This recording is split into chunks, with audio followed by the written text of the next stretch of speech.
outlining the guidelines to be observed when planning to import ornamental fish into Jamaica.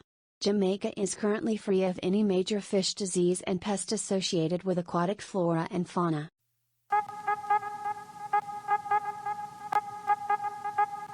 With the growing interest in ornamental subsector, it is imperative that this disease status is maintained. It is therefore necessary for the Aquaculture Branch to institute the proper import guidelines and procedures for the importation of live aquatic plants/flora and fauna. All persons interested in importing live aquatic flora and fauna must apply for a no objection letter from the Fisheries Division, Aquaculture Branch. It is with this in mind that the Aquaculture Branch, Fisheries Division, has developed these mandatory guidelines and procedures for use. Guidelines for the letter of no objection are as follows. No objection letter are only issued to importers with a distinct understanding that officers from the Fisheries Division will conduct all inspections and clearance services.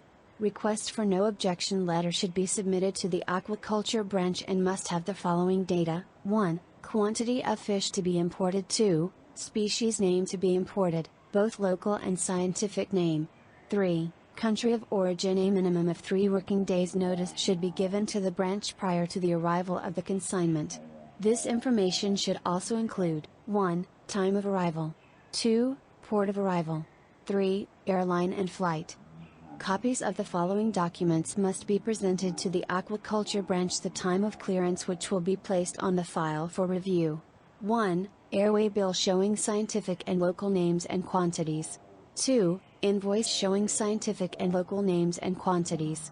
3. Import permit from the Veterinary Services Division.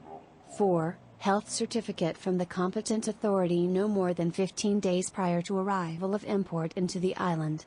Please remember that the Aquaculture Branch reserves the right to stipulate the following conditions. 1. Collection of samples for testing, inspection of facility prior to and after arrival of consignment to the facility.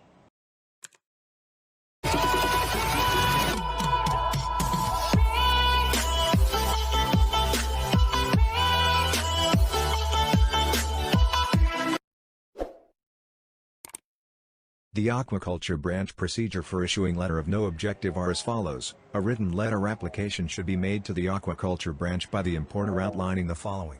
1. The quantity of stock intended for import. 2. The species, local and complete scientific names.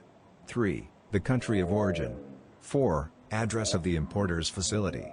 The request will be reviewed by the relevant officers of the Aquaculture Branch.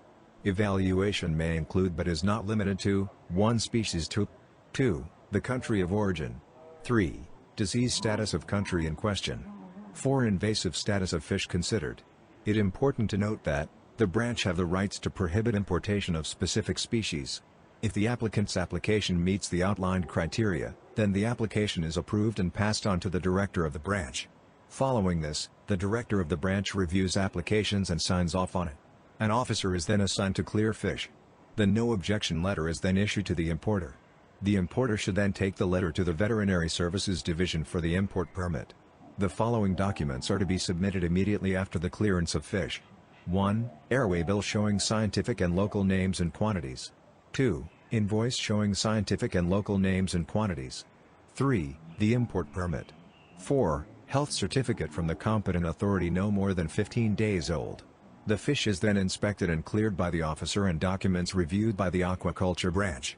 The issuing of duty-free status is based on the understanding that the fish imported is only to be used as brood stock and not to be retailed. Before I end, it is important to note that, after applying to the Fisheries Division for a letter of no objection, the importer is then required to apply to the Veterinary Service Division for an import permit.